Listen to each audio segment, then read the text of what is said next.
Welcome to Reach Out, the program that highlights the amazing work carried out by local nonprofits, the wonderful people who lead these organizations, and the committed volunteers who give of themselves but wind up receiving so much more. I'm Bernadette Wagner, co-director of Volunteer Washington County, and I'm so happy to have Angie St. Clair as my guest today. Angie is the program manager of Lead4Life mentoring program, which seeks to empower teens using strength-based initiatives to improve their quality of their lives. Lead4Life promotes empowerment through direct services, advocacy, and education. Thank you, Angie, for joining me today. Thank you so much for having me. Tell us a little bit about your organization. Our organization here in Washington County started as a grant-funded program in December of 2011, and we are earmarked onto the Washington County Diversion Program and the SINS program, which is Child in Need of Supervision. The mentoring program became an actual initiative started in January, and we basically recruit, train, screen mentors voluntarily. They're volunteer mentors from the community that come in and they learn that they can help teenagers. We have a non-traditional type of teenager that we mentor because A, they've already gotten into some nonviolent charge, or B, their parents believe that they're headed down the wrong path.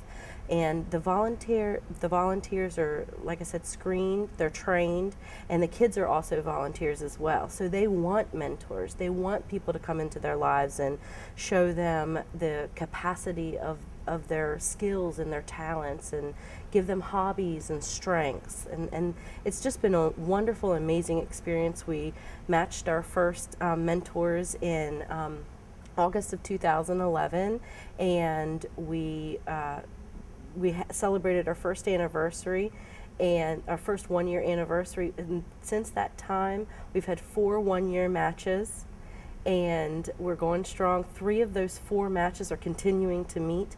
Currently, we have 18 matches meeting, and it's just been a fantastic program, a fantastic opportunity for volunteers from the community to help teenagers, to want to work with teenagers. What does it mean to the volunteers who serve as mentors? How is their life affected through this matching process? I think that they get a or a sense rather of giving back to their community. They get a sense of community involvement. They get a sense of value and worth that they get directly from the youth, directly from the family. They know they make a difference. They know they make a difference every day. Well, and actually the thing about it is that they are building a relationship with a new person that they wouldn't commonly have maybe much in common with, or don't run in the same circles with, but they're getting these at-risk teens, and it's keeping them young, it's keeping them fresh, it's keeping them sort of hip to what's going on. I was going to say, it's also a way that their lives are expanded. Absolutely. You know, they get to experience life from another perspective. Absolutely, and that's the wonderful thing about it, is to live in somebody else's shoes is one thing, or to volunteer for the day is one thing, but this is an ongoing, intimate relationship with someone who is not your child. Really have a chance to impact that individual. Absolutely, absolutely. Okay, and I was going to ask you if you could maybe for our viewers tell us a little bit about the training that's involved, so somebody who might be thinking about becoming a mentor would know exactly what it is that they're getting into, and also the expectations that on the volunteers. The volunteers' expectations, as far as our policies and procedures are concerned, is that they come in, they do a 2-hour orientation. We talk about boundary setting, we talk about what our policies and procedures are, we talk about certain mental health diagnoses that some of our teenagers have, as well as learning disorders maybe. We talk about the culture of most of our kids. A lot of our kids come from lower socioeconomic backgrounds, so we talk about cultural competency, we talk about that sort of thing as well. Volunteers are required to meet with their teenagers once a week for a year. And we're referring a lot to teenagers, but it's really 8 to 18 years old. But our most commonly aged child is between 12 and 15. Do the mentors wind up being advocates with the school system or the health system or within the family? What role do they play in that regard? Well, we try to really talk about setting boundaries with the child as just being there specifically for the child, and to not be their guardian or not be their parent, but really just be a buddy, a steadfast person in their life that the child can go to if they need help.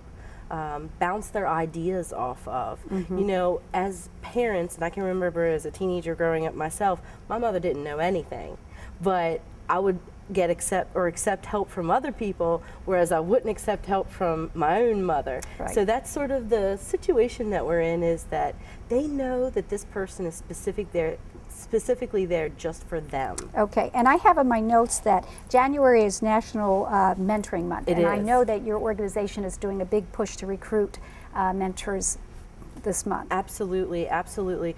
January 25th, we are having a character counts training session, and at that training session that's open to the public, if you want to meet some of our kids or get a feel for who our kids are, you're more than welcome to come to that training session. And how about other important upcoming dates for your organization? I know you're going to be working with Martin Luther King Day. We are. We're going to be doing a teen service project. Our kids are going to be doing the photo booth for Teens Have Choices out at the mall, Valley Mall, from 1 to 3 p.m.